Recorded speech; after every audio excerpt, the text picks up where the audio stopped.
Madam Toastmaster, fellow Toastmasters, my friends, my mom's friend Jan, and guest, Doug on Doug. 612. Over 600 round trips from Kansas City International Airport in the past 17 years. Amazing, right? But travel definitely doesn't define me. There's a lot more to Doug than travel. So let's dig into it. Before I dig into all the details, I want to start off on my journey with Toastmasters. My journey with Toastmasters started well over 20 years ago. I've only been with the group 7 years, but 20 years ago, I was working with Yellow Freight at the time, and they said, hey, Doug, we want you to go down to Miami. We want you to go to a large ballroom, and we want you to present to a large group. Okay, let's do that. I was fresh on the job. I flew down there, and I got on the stage, and it wasn't very good. It was a train wreck. So, of course, what did I do right after that? I did nothing. I did nothing, and I just did nothing for many years until 7 years ago I started this journey. And I can tell you this has helped my income significantly. There's really nothing that can help you better than the ability to public speak. It is just fantastic. So back to the Doug story. I would say the Doug story is involved with 4 topics. We have traveling man Doug, we have family man Doug, we have yard man Doug, and music man Doug. You see the theme here.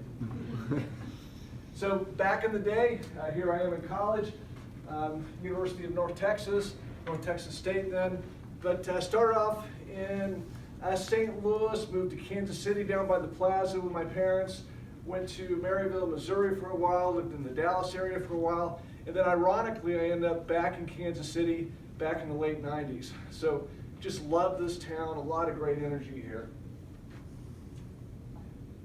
Some more travels, no doubt about it. I love to travel, whether it's for work or for pleasure. Here we are in Italy. As I go through life, right, family man Doug happens. I didn't think I was going to become a father, but I can tell you, becoming a father was the best thing that has ever happened to me. So I became a father at the ripe age of 40 years old, and you can see my daughters there. They mean everything to me. So just great guys. The extended family over here. Got a picture with Mom and Kristen there. And I was so lucky to meet Kristen because unfortunately, like some of the folks in the room here, I went through a divorce and I had a couple years on the sideline, and through, some of you guys have heard the Match.com story. I found Kristen, and she is just everything to me. We love to travel, we love to read, we love music, we love all these things. If I could pick anybody to spend the day with, it would be Kristen. So lucky there. Yard man Doug. I can't really think of anything better than to put on a bunch of sunscreen, put on my headphones, and work all day in the yard on Saturday. I've had 6 homes during my adult life. All my houses, I take great in the yards. I take great pride in getting patterns in the yard, the edges, the bushes, listening to the music. I'm a strong believer that you just can't get a riding lawnmower, you have to have a push lawnmower because there's something about the energy that's required to work in the yard. You can't just dial it in. I take a lot of pride in the equipment too. I love working with nice equipment in the yard. So here you go, all right. Music man Doug. I'm not sure where my love of music started, probably in the early 70s. I saw an infomercial at my grandparents' house, and it was like the greatest hits at the time.